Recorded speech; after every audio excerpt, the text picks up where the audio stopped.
Good evening, ladies and gentlemen, and welcome to the Township Future Speaker Series, where tonight our presentation will be the role of businesses in the Woodlands Township. Tonight, we're very honored to have two very special guests with us, Mr. Gil Staley with the Woodlands Area Economic Development Partnership and Mr. J.J. Holly with the Woodlands Area Chamber of Commerce. We're going to get to talk to each of these in just a few minutes, but just briefly, I want to tell you a little bit about Township Future. We're here tonight only to give you information. We hope to bring you more knowledgeable information and discuss areas of importance to the residents of the Woodlands, Texas. One of those being, of course, businesses and the role businesses play here in the Woodlands, and that's why we're doing our presentation tonight. So Mr. Gil Staley has been with the Woodlands Area Economic Development Partnership since 2005 and serves as the Chief Executive Officer. In this position, he is responsible for recruiting new businesses to the Woodlands area, as well as directing the business retention and expansion program. Gil also oversees the operational aspects of the EDP while maintaining the financial integrity of the organization. Prior to joining EDP, he was the district sales manager in Houston for Delta Airlines. In this role, he was responsible for making corporate sales and community affairs for Central and South Texas, Louisiana, Mississippi, and Alabama. Gil was with Delta Airlines for over 26 years. Gil was a 2009 Center for Houston Future Business Civic Leadership Forum graduate, as well as a 2006 Leadership Montgomery County graduate, and a 2013 Hometown Hero. He serves on numerous community boards, including Montgomery County Food Bank, the Woodlands Area Chamber of Commerce, Conroe North Houston Regional Airport Board of Directors, Small Business Development Center, Gulf Coast Economic Development District, and the Gulf Coast Workforce Board. Gil, I'm surprised you have time to be with us tonight. Gil is also a member of the Texas Economic Development Council, the International Economic Development Council, and the Commercial Real Estate Association of Montgomery County. Gil is a graduate of Stephen F. Austin State University with a BBA degree in business management. Gil and his wife, Deborah, live in the Woodlands. He and Deborah are proud parents to twin grown sons, Jonathan and Joseph. Equally important, and we welcome him, Mr. J.J. Holly. J.J. was born in Dallas, Texas, and was raised by a military family. He graduated from high school in Alaska and earned political science degree in 1991 from Pacific University in Forest Grove, Oregon. After an internship in Washington, D.C., J.J. served as a staff assistant to Congressman Charlie Wilson in the district office in Lufkin, Texas, from 1991 to 1996, working on various issues, including Department of Education, Forest Service, Social Security, and Immigration. In 1994, J.J. joined the Army National Guard and went to basic training and airborne school in Fort Benning, Georgia, where he served until 2000 as a paratrooper and was in the field artillery. While living in Lufkin, J.J. was actively involved in the Angelina County Chamber of Commerce and was part of the leadership Lufkin class of 1999. In 1998, J.J. began his career with Consolidated Communications in business sales and then became the National Consumer Data Manager. While at Consolidated, J.J. completed the Project Management Professional Certification in 1999. J.J. moved to Montgomery County in 2007 and became active in the Woodlands Area Chamber of Commerce. He graduated from Leadership Montgomery County in 2009, served on the legislative team and as a board member and vice president for financial viability for events such as Taste of the Town, Golf Tournament, and the Chamber Chairman's Ball. He currently serves on a number of boards, including the Memorial Hermann Advisory Board, the Woodlands Economic Development Partnership Board, as well as Leadership Montgomery County. He is also active in quite a few organizations such as the Rotary Club and volunteers with Education for Tomorrow Alliance. In 2015, September of 2015, Mr. Holly became president and CEO of the Woodlands Area Chamber of Commerce in the Woodlands and has been in that role for the last 6 years. He resides here in the Woodlands with his wife, Amy. He enjoys fitness activities in his spare time that include swimming, road biking, mountain biking, running, adventure races, and in 2014, he competed in the Ironman Texas Triathlon here in the Woodlands. Well, JJ, I'm surprised you have time to be with us today as well, but we certainly appreciate it. And we appreciate the two of you being here. Thank you so much. Thank you, Ted. Thank you. So we know how unique the Woodlands is in the area overall, and we know how important businesses are in the Woodlands. And we want to learn from the two of you how each of your organizations interact with the Woodlands. So JJ, why don't you just tell us a little bit about the Woodlands Area Chamber of Commerce and your role and how you interact with the businesses here in the Woodlands? Sure. Thank you, Ted. So the Woodlands Chamber of Commerce is the largest business organization in the Houston region. So from Galveston to Huntsville, from Baytown to Katy, we are about larger by a third of any other organization. We have about 1,200 members. And to put that in perspective, the Greater Houston Partnership, which I'm sure you guys have all heard of, is around 800 members. And so that brings with it a special responsibility that our core focus areas really are that we advocate for the business community.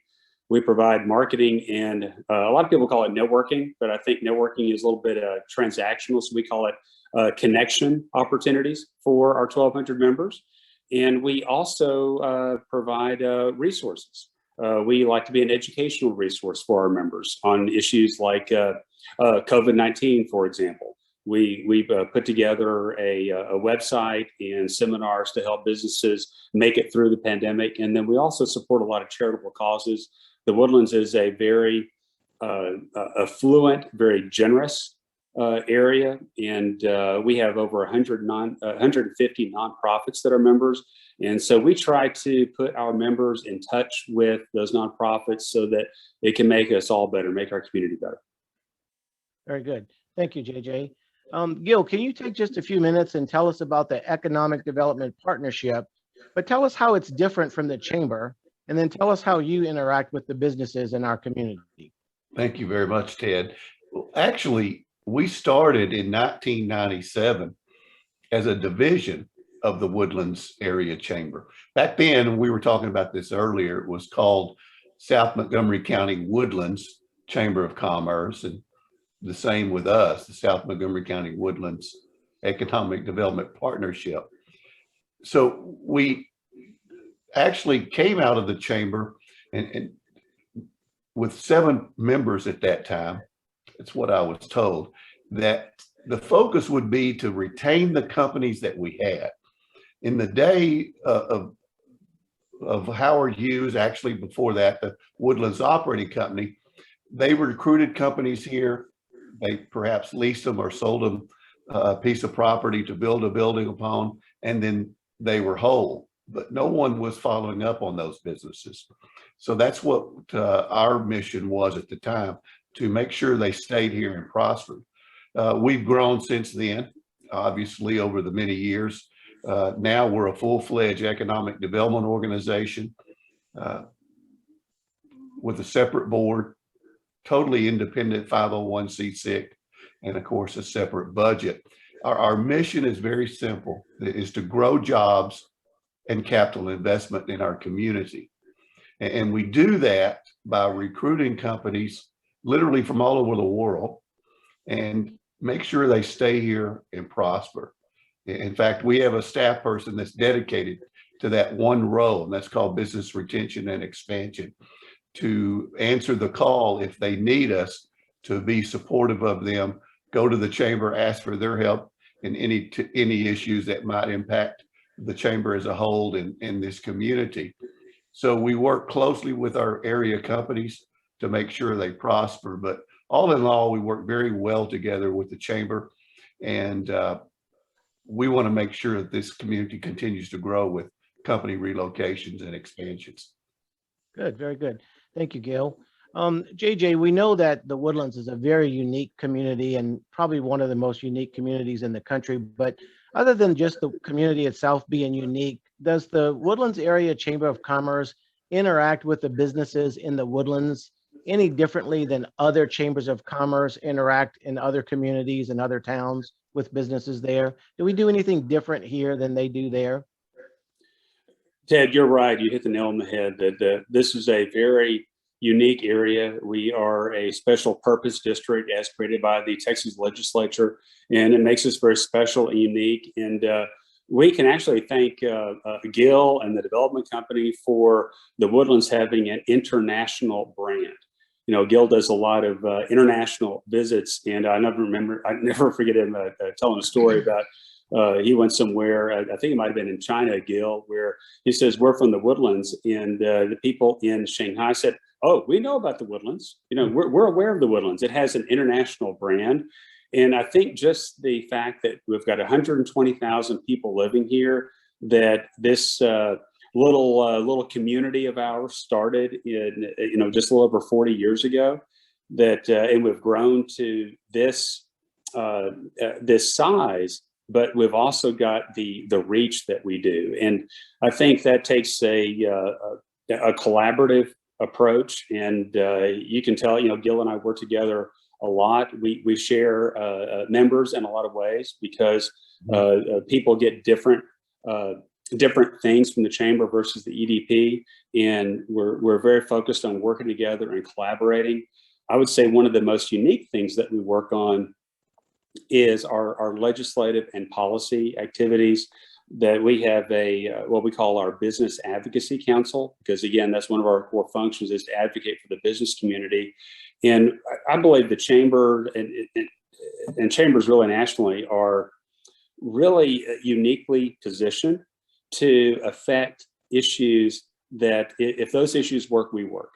And it's things like transportation and water and workforce development, not only private school, public school, secondary, high school, but also higher education. And we work on a lot of issues. And one thing we're focused on right now is incorporation. Everybody is seeing this subject come up, and we want to make sure that our members are informed and that we give our members an outlet to express any concerns or opinions or have any questions. And those are things that we work on all the time, because again, if those things work, then the rest of us work. And a lot of these larger companies, you know, if you're an Exxon, you can get into any congressional office that you'd like to and talk about oil and gas legislation. But who's watching the issues that are making it possible for you to do business in the Woodlands and in Montgomery County and also in Harris County? Good, thank you. This question will kind of be for both of you, but let me start with Gil. And so in your roles and your specific roles within your organizations, what do you specifically do to attract businesses to the Woodlands? I know that's part of your overall job, but can you maybe give us an example? You don't have to name the company per se, but if you can think of a particular scenario or a particular situation where in your respective roles, you really went out and kind of recruited, if you will, a particular business or a particular industry. And then maybe touch on what are some of the incentives that we have to offer here in our community, either from the Woodlands Township or from the county or from other entities within our community. Gil? First of all, I get asked questions about how recruitment is going for us. Obviously, last year was extremely difficult. We had no way to go out and talk to anyone face to face. We did a lot of Zoom meetings, but nothing allowed us the opportunity to show them our community. We're starting to see that now. And I can say we are as busy right now as we were in 2013 and 14 in recruiting and talking to companies. Think about what was going on in 2013 and 14, $100 oil. So that influenced that drive. Right now, we're seeing a lot of interest from out of state, a lot of interest from California. I don't think that's a surprise to anyone. A lot of interest from the Northeast and up through the Midwest to Chicago. We're hearing from different industries. It's not purely energy. We're talking to pharmaceutical companies. We're talking to technology companies. We're talking, of course, to oil and gas companies that want to relocate to our community. So recruitment is very active, and we follow up on recruitment from leads primarily. And we get leads from the governor's office, economic development, who we have a very close relationship with. So if a company of any size is out of state or out of country, typically they go to the governor's office first, and then they disseminate it to us. We also get a large number of leads from the Greater Houston Partnership. Regionalism is alive and well, and we work very well together in that respect. We share leads back and forth. We also get leads from our local commercial real estate brokers. Very important for us to have strong relationships with them. And then finally, we get leads from a group called Site Selectors. In fact, I just got back from a conference in Orlando where I met with 51 site selectors across the country. And I'll go back to that statement about the Woodlands and the fact that they know who we are.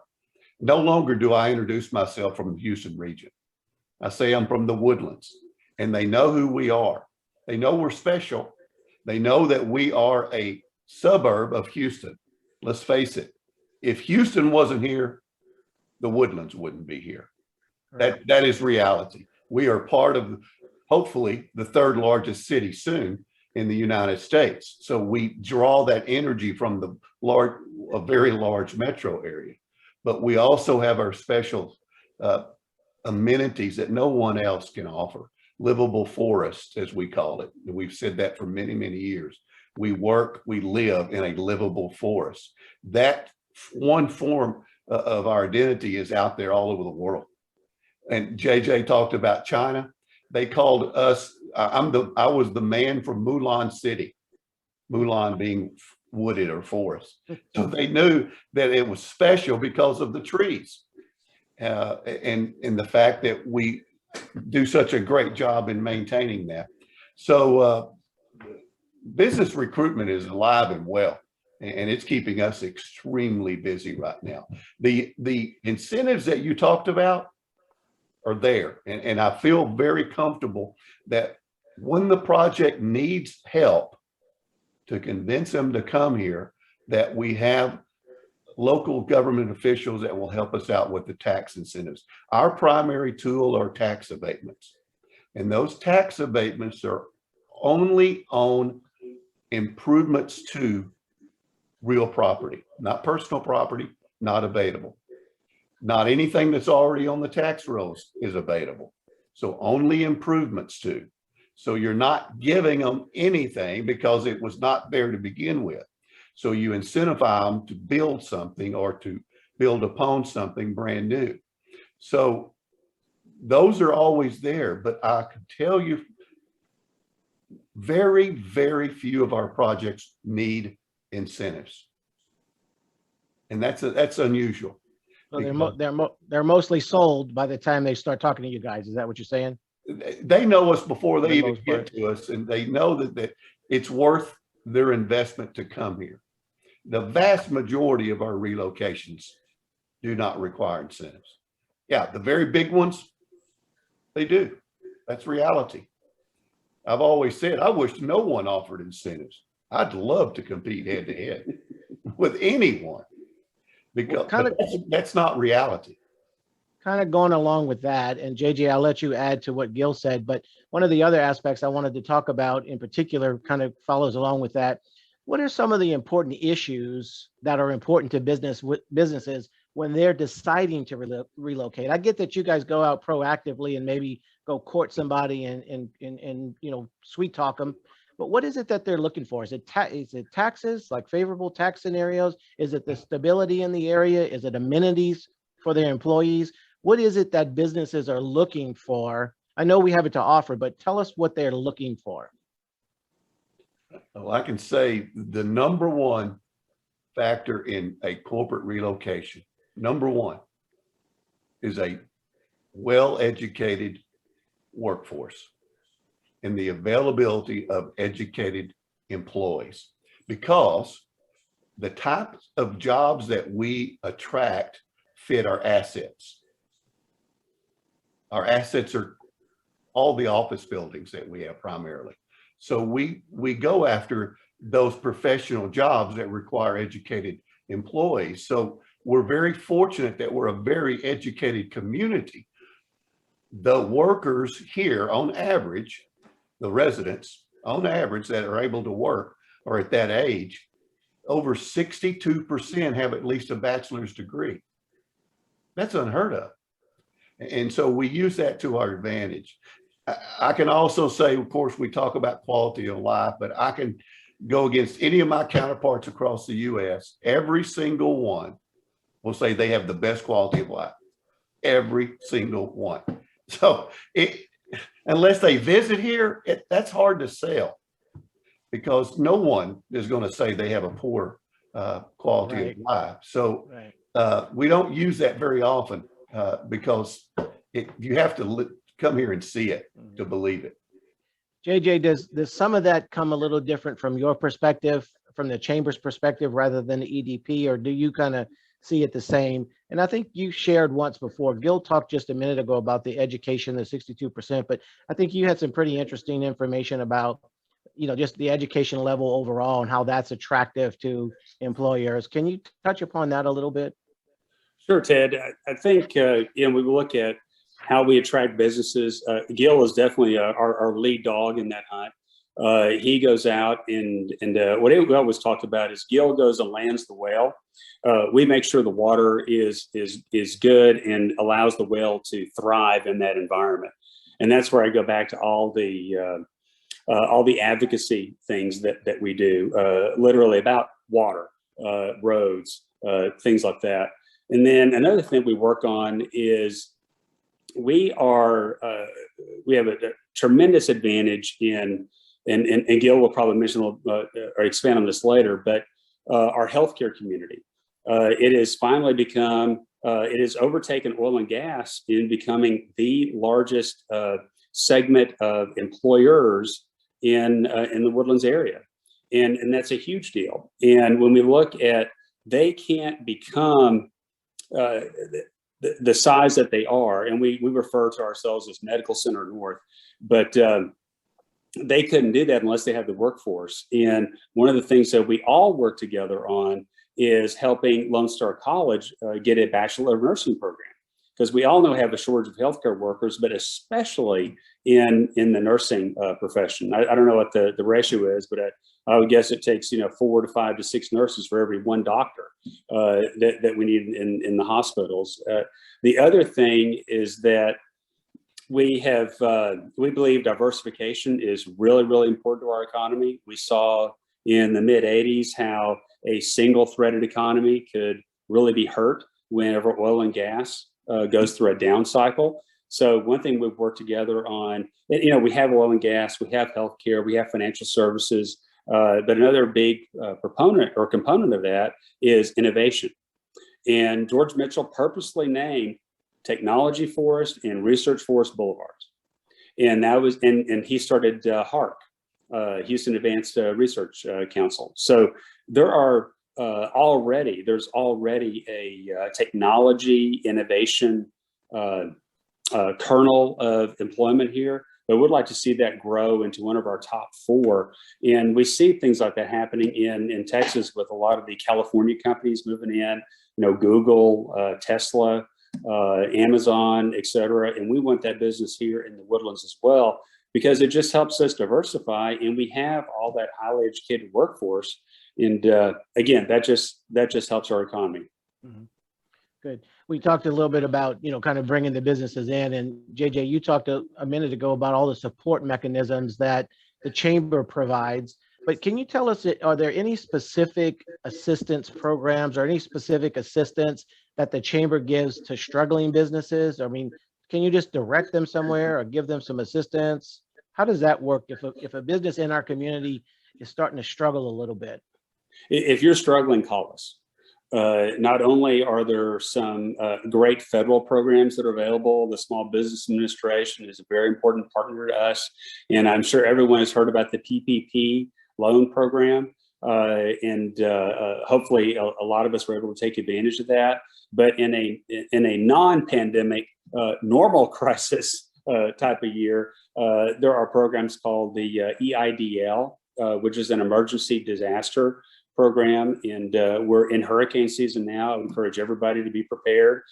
Florida's taking a pounding from Elsa right now, and we will probably have another hurricane in the not too distant future. And it's a matter to be prepared for that as a business and all the steps you can take. but the recovery mode after. The SBA has been, and FEMA have been tremendous assets for us in helping businesses bridge that pandemic gap.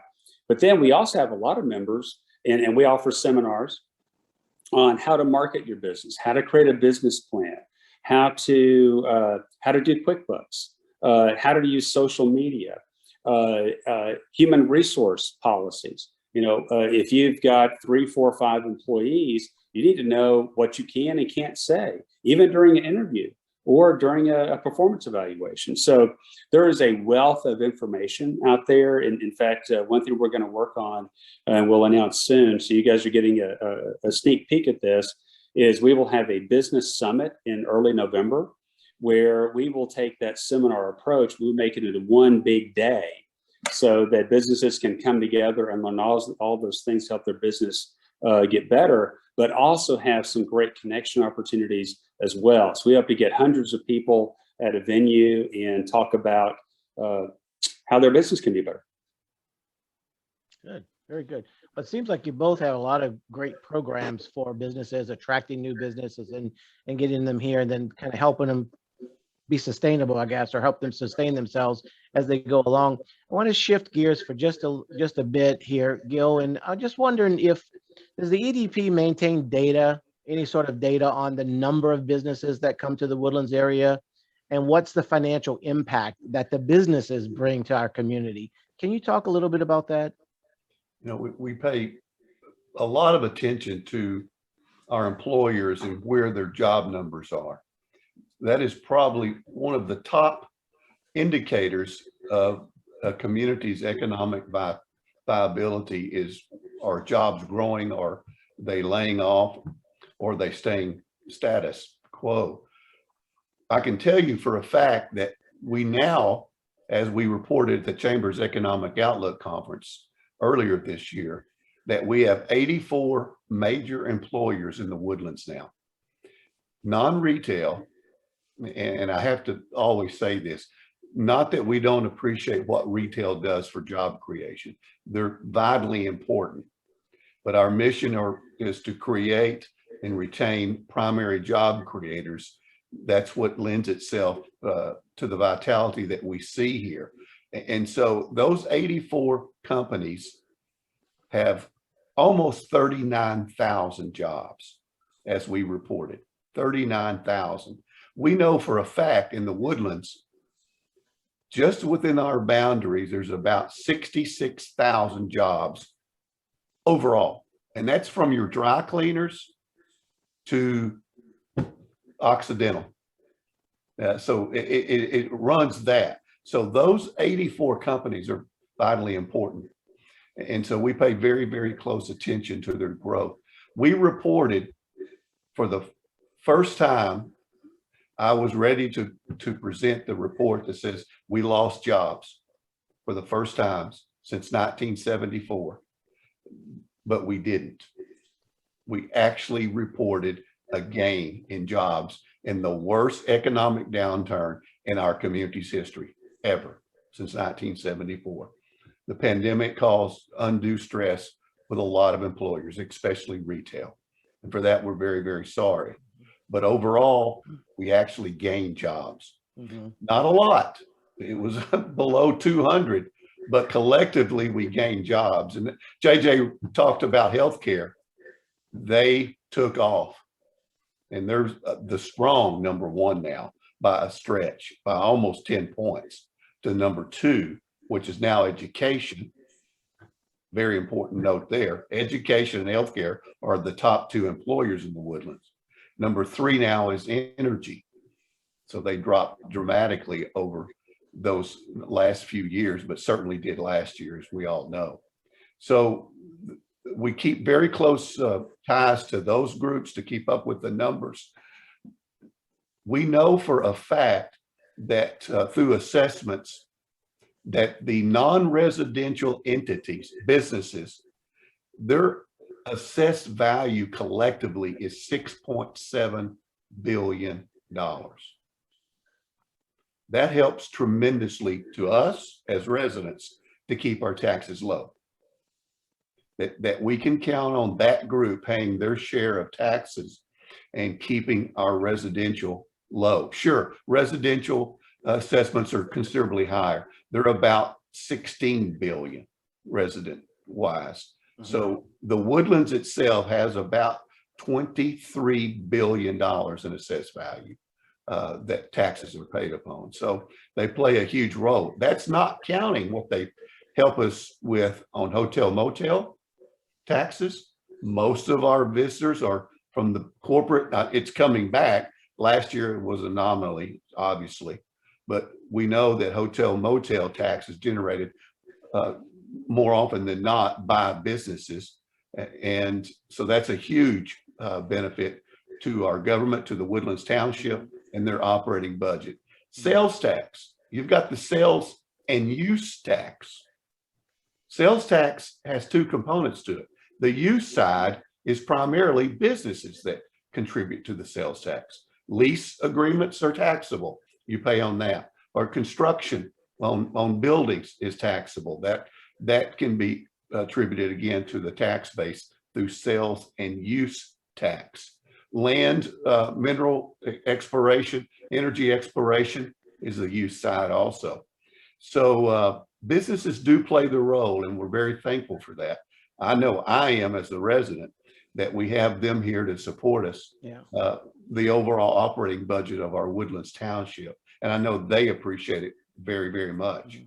I think a lot of residents might not realize the impact from a financial standpoint that the businesses play in the community to reduce our taxes and to offset all the expenses that we have in our community. And so, yeah, the more businesses that are paying taxes, the less we as residents have to pay. So it's a win-win. And that's why, you know, the role of business in general is just so vital to our community, any community really, but to our community particularly. JJ, let me go to you for just a second, and I want to kind of finish up the stats and so forth and talk about numbers. But would you say that your organization has kind of a broad spectrum of different types of businesses? Not your organization per se, but in the Woodlands and then your members, I guess. Or do you see, I know we talked about it may have been weighted by energy years in the past, but now it's medical. And what's the overall business environment look like in terms of the types of businesses that are here? And do we have any real major concentration? I know you talked about the employers, education and healthcare and energy, but I'm talking about just in general, just businesses overall. You have a feel for diversity? It's entirely across the full gamut. In fact, we've got 5 Fortune 500 businesses that are members of the chamber, and the state of Louisiana has 2. So again, we are in an incredibly advantageous area to be in. And our 1,200 members are anything from someone who started their business this year and they're a sole proprietor LLC, all the way up to, like Gil said, Exxon, Occidental, all those businesses. And in fact, as an example of the way that this is going off your question, Ted, it's something that occurred to me when Gil was talking earlier about recruitment and retention, is that when Occidental bought Anadarko, Gil and I were in a room with all of our elected officials and the CEO of Occidental. And it was something that it was amazing to see that people from our county, our state, the township, all across the gamut. Curtis Knoll, our superintendent from CISD, was there. Our respective board chairs were there, and representing the community as a whole. And one thing that I think struck Vicki Holub very profoundly, even more than the bicycle that Congressman Brady gave to her, was that we didn't come to her with, we would love for you to stay in the Woodlands and keep a presence in the Woodlands. We came to her with a request that, you know what, not only do we want you to be here, we want you to move your headquarters to the Woodlands. And that is just the way the Woodlands thinks. It's excellence. Excellence, not perfection. So those of you that have gone through LMC and know the core values of that organization, and appreciate that. But it's something we are always willing to go that extra gear. And it was great to see that amount of collaboration in the room. And by the way, we're still working on that. And we would like to see more people in those what's formerly known as the Anadarko Towers, but now is the Howard Hughes Towers. Good, thanks. Gil, you want to add anything to that? We're going to switch gears Yeah. just a bit, but I just wanted to give you the opportunity to. Our major employers, again, goes back to those 39,000 jobs. The 84 employers are actually represented by 13 different business sectors. So that shows the diversity that we have. As I said, healthcare is number one, but we have all the way down to manufacturing, warehousing and distribution, public agencies, hospitality. We have a tremendous number of sectors that are represented in this community. You know, and sure, I elaborated a few minutes ago about major employers, and they're vitally important to the economic vitality of this community. But the average employer in the Woodlands has 12 jobs. So this is a community of small business, no doubt. You can go to any business or any office building that has multiple tenants, and that's where you'll find so many companies and businesses that have just a few jobs, and they're vitally important to this community. Very good. And yeah, the diversity is so important, not only amongst the residents, but businesses as well, and the business opportunities as well. JJ, I want to go back for just a minute to the chamber, and I want to kind of go down just a level or two. And you mentioned it earlier about, you know, your advocacy groups and what you do for the chamber, what the chamber does for businesses. Can you talk a little bit about your the Business Advocacy Council, its purpose, its objectives, and how does it interact with government entities, the township board, county officials, and so forth? I know you kind of touched on it briefly, but can you just go a little bit deeper on that and how that affects the businesses and how you interact, your organization interacts with the governmental entities? And Ted, and before I answer that too, and Gil, I don't have this number off the top of my head. I know that you know probably a better handle on this than I do, but I believe that through property taxes, through the hotel motel tax, through sales tax, that a significant percentage of the township budget is supported by the business community. I want to say almost 50%. Is that about right? Actually, over 50%. It's higher than that. I know for this budget year, it was almost well over 50%. So when we look at what our personal residential property taxes are, if we didn't have the business community here, we didn't have that robust base, our property taxes could be around double. Oh yeah. So it's pretty amazing number. Once I was involved, started working at the chamber and started looking at those numbers, and Gil and I started talking about that. It is amazing to me. And we talk about uniqueness. Not a lot of communities have that incredible partnership of residential and business. A lot of suburbs are more bedroom communities, and people travel into downtowns or outside of that community to go to jobs. And what we find is 60% of the people that work here commute from the outside in. Yeah. Again, which is another huge benefit to us. I think that's a testament to the development company and to the vision of Mr. Mitchell initially, because I think they've done an excellent job developing this community. But going back to the original question, JJ, about the Advocacy Council, and can you just talk a little bit about maybe some particulars about how that, sure. And I'm only using that as an example if you want to choose something else, but how that particular council of the chamber works with businesses and relates to governmental entities. So, and we call our legislative team is the Business Advocacy Council, and we renamed that purposely because we felt like it was very important to label that as a central factor of what we do.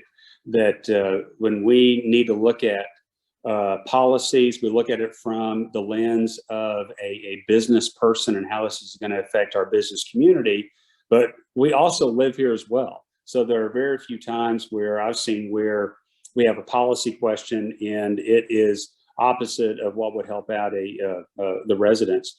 But we meet at least monthly. And in fact, our next meeting is this Friday morning, July 9th. And if you're a member of the chamber, you are invited. And we are going to be talking about water. And we're going to talk about the Lone Star Groundwater Conservation District will be our guest. And they're going to talk about their policy regarding water. And that is all about how we manage our aquifer. And do we have subsidence or do we not have subsidence? And if we do have subsidence, then how much can we drill out of the aquifer that makes it safe so we don't increase flooding risk?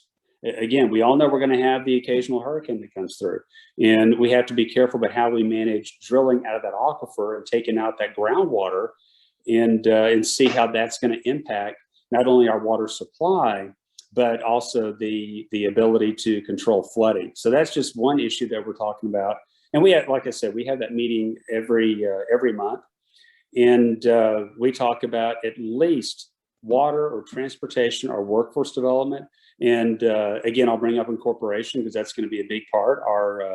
Our board just passed a resolution last Friday that we would ask that the election be delayed beyond November of 2021.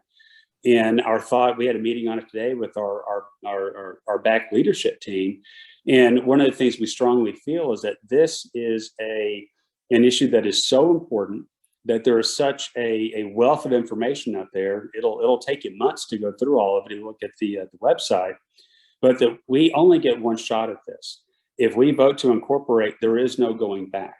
So we want to make sure that it's the best decision for our community, both as a resident and as a business person, that we want to have a full chance to vet that. So again, in keeping with advocacy and keeping it with being a resource, we're going to have a couple of what we call 4 o'clock speaker series. They will be forums, and we're finalizing the dates and times and those who will be invited to speak. And that'll also be open to all of our 1,200 members so that they can come and they can get hear about what incorporation is, what it means to the Woodlands, and talk about what impacts it might have.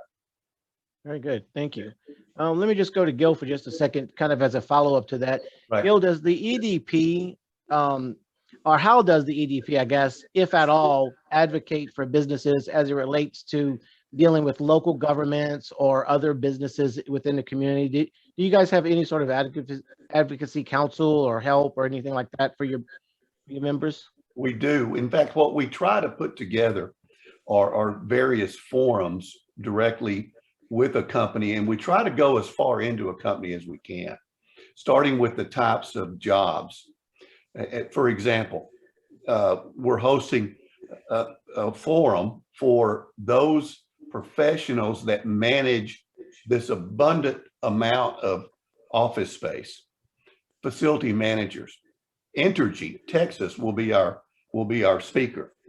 So it's vitally important that they have power, and that they have power that they can count on during the worst of weather like we had back in February, but brownouts, etc. So Entergy was more than willing to meet with that group of professionals. And so that's coming up as an example. In August, we're hosting a CEO roundtable. So we go to our major employers, again, that group that I keep referring to, and we ask the CEOs to come to the table for a roundtable discussion. Our speaker will be Gordy Bunch about incorporation. And they want to know, this is what we're hearing from them, what will be the impact to them as a business. A lot of them don't live here, but they pay taxes here through their businesses. So they want to know the impact. So Gordy was more than willing to come to this particular session. Again, it's at a critical time of a decision to be made. So that's happening, and it's going straight to the top of our major employers. So we try to keep involved with these employers through various aspects of the types of jobs that they have. We work closely with human resource executives about, again, impactful events that certainly affects employees here, whether it's the federal programs that were out during COVID, whether it's benefits, the changes in benefits as we see them coming down the pike, or the inability to find skilled workers now, to find employees. We hear from the Texas Workforce Commission on that. We have that coming up with them. So we try to address those, but more on a direct to business basis in getting them information. Good. Very good. Well, you've both given us such great information about your respective organizations. We really appreciate that. And before we go to, we have a few questions from the audience, and I want to make sure we have time to get to those. But I had kind of one last question for you. Now, of course, I'm going to give you guys a couple of minutes to say whatever you might want to say, or plug your organizations and try to attract new members or whatever. But do either of your organizations interact regularly with other local specific chambers of commerce, like the Hispanic Chamber? You guys seem to work very well together. One was spin-off of the other. You work well together, but do either of you work kind of with other chambers of commerce, the Hispanic Chamber of Commerce and so forth, on a regular basis, or how does that work for you? We do. I mean, we're members. We're member of the U.S.-Mexico Chamber. We're members of the Hispanic Chamber because we know how important that segment is to all of our businesses. So we pay close attention to them. The Greater Houston Partnership, we're the largest investor of our type of organization in the entire region because we know the importance of regionalism.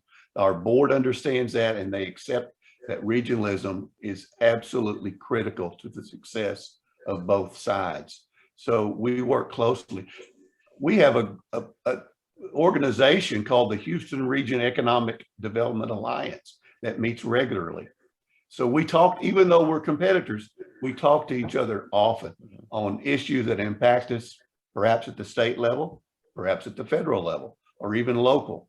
So we keep abreast of issues that impact us, and we all work together extremely well and in a cooperative manner. Very good. JJ, anything to add? Or Sure. And Ted, you brought it up very well that we're in the most diverse region in the country. A lot of people don't know this, but the Houston Chinatown is larger than the San Francisco Chinatown. And in keeping with that, not only do we work with the Hispanic chambers, which is a huge part of our economy, but we also work with the Asian American Chamber. I know Gil and I both work with them out of Houston. And then we also work with the Indian American Chamber of Commerce. So that we, again, diversity is a strength. And we work with all the chambers that are in Montgomery County. We work with, there's an association of North Houston chambers that we're a part of, and that we meet with them regularly and talk about issues and talk about ways that we can help each other.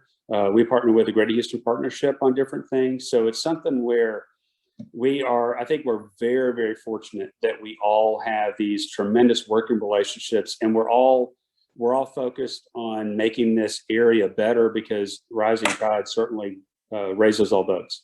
That's right. Very good. Well, let's go to some questions from the audience.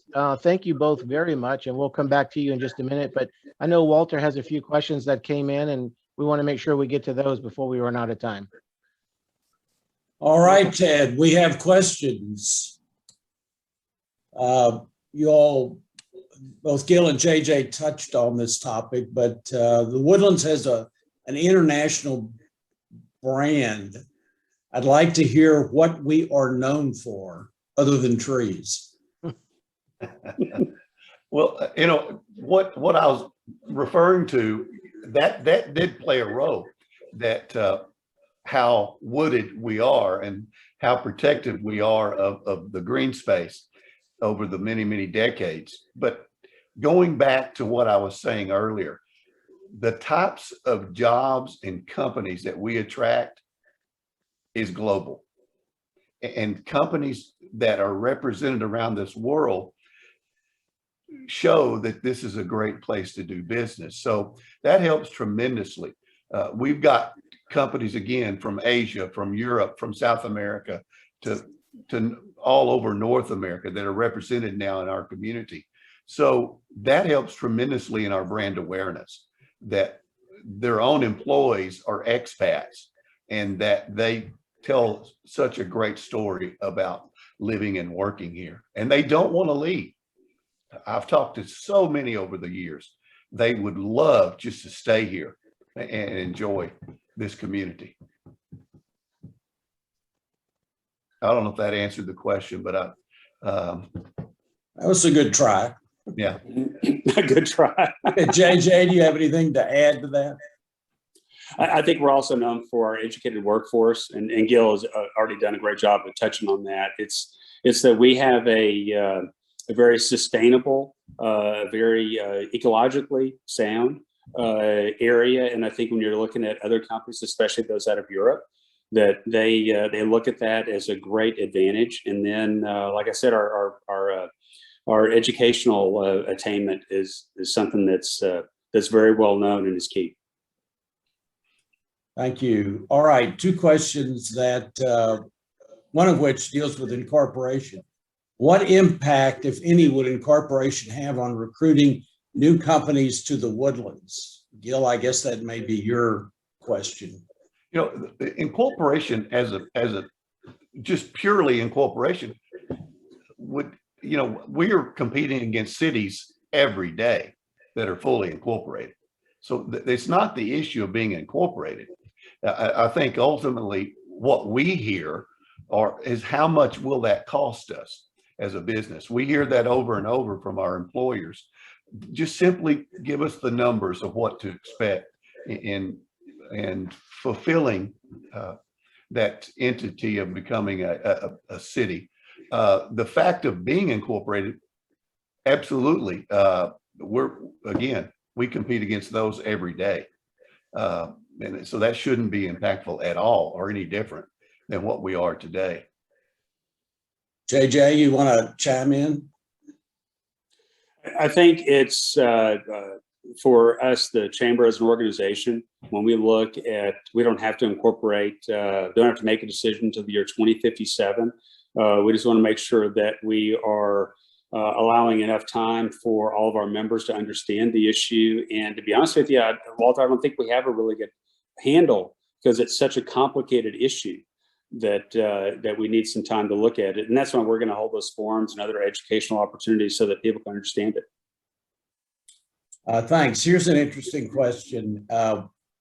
What impact will geographic build out have on attracting new employers? And by geographic build out, I assume that means at the present time, the build out of residential areas, right, although there's still quite a bit of commercial land to be developed, but eventually that'll happen too. So what impact will the build out of residential areas have, if any, on attracting new employers?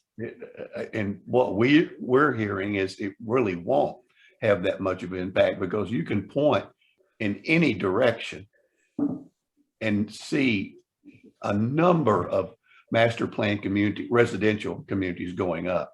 I don't care east, west, north, or south. They're all attracted to this area because of their jobs, because that's where people want to live, close to their employment. So that's not been impactful to us at all. And there's still plenty of opportunity for multifamily development that'll be addressed by many of our employees who want to live in that environment. But resale is still extremely hot right now. For those many employees that relocate out of Woodlands, we have as many coming in that want those resale opportunities. So residentially, we haven't seen anything at all that's impactful to the detriment. JJ? You know, the only thing I'd add, Walter, is that, you know, just like anything else in life, there's an ebb and flow to it. And even if you've reached capacity of how many buildings you can build, there's still companies that leave. There's still companies that come in. So you're still going to have an opportunity, and you're still going to need that recruitment effort to bring those new companies in. Here's one on the reliability of electricity. Has the reliability of the state's electricity grid ever come up in discussions with companies considering relocating to our area? JJ, why don't you go first on this? Let me pass that one to Gil if it's a relocation. All right, over to Gil. Well, Walter, I can say not one has brought that up to us specifically. You know, we're working on, my goodness, more than a dozen real-time projects over the last month, and not one of them have talked about that issue. I'm not saying that that's certainly not a concern once they they get here or once they hear about the issue, but we haven't heard anything at all about it. Okay, thank you. The final question, incorporation again. Incorporation pros and cons as you currently see them. Gil, you want to tackle that question first? Honestly, we haven't seen, when we see the final report, and my board has said they're going to wait until they see the final report before any, opinion has been made by our organization. So I cannot say whether yes or no at this particular point. JJ, how about you? Got a comment or two? Except for us passing a resolution asking for the delay of the vote beyond November 2021. Again, because we have until 2057 to make the decision, and there's such a large amount of data to really look at in so many ways that would impact our basic services. So we'd like some time to really study that. And I know that we will go through a lot of educational opportunities for our members. And then once that happens, we will also survey our members and ask them about how they feel about incorporation after they've had enough time to really look at it. And then there's a discussion of that will have to be had about do we have a resolution on incorporation one way or the other? Thank you. I lied. Another question came in. Is it true the township is setting aside funds to reduce the initial tax rate needed under incorporation? Do either of you gentlemen have any information on that?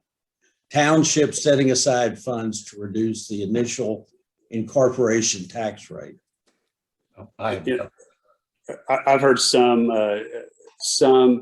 information to that effect, Walter, but I can't really say definitively one way or the other about how much that would be, how much it would defray costs of incorporation, how much it would defray cost of accepting our law enforcement and road responsibilities that we would have to do as a city. So I don't know how much that is or how far that would go into the future budget years. Okay, thanks. Gil, you got any insight on that question? I haven't heard anything about it. Good. Very Well, good. that was truly the last question. So thank you, gentlemen, very much. Thank y'all for the opportunity. Thank Yeah, you, definitely. Gil. This has been great. I wish we were in person. I could see everybody face to face. Well, I want to give you guys 1 quick minute to discuss anything or say anything you might want to say, and then I'll go ahead and wrap us up and take us out of here. Anything, JJ? Sure. Just, in keeping with who we are and what we do, that's just something that I believe is very important to our business community. And we talked about the advocacy, the ability to bring people together and connect, providing those educational opportunities, supporting charities.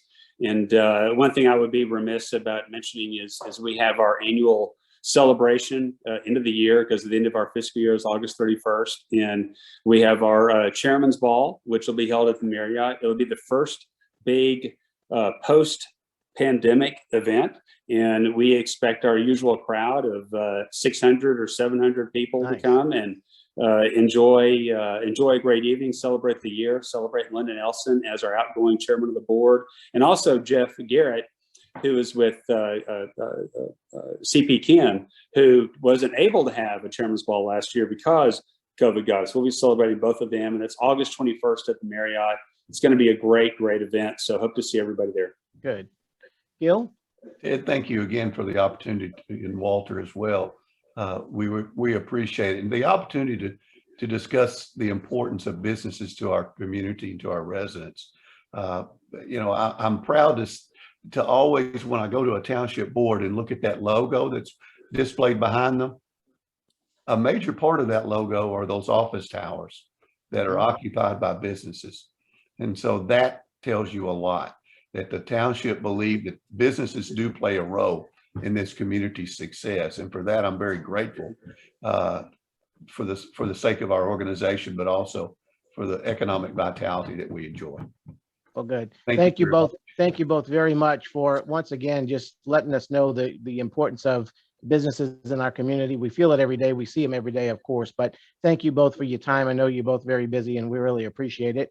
Just as an editorial note, next month, we're going to be talking about healthcare in the Woodlands Township, and then following that, education. So you guys talked about both of those tonight.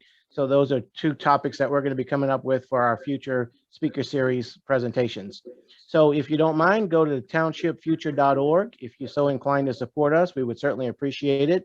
We can use all the help we can get. As you see, what we're trying to do is bring some clarity to top issues and some information of importance to you, the residents.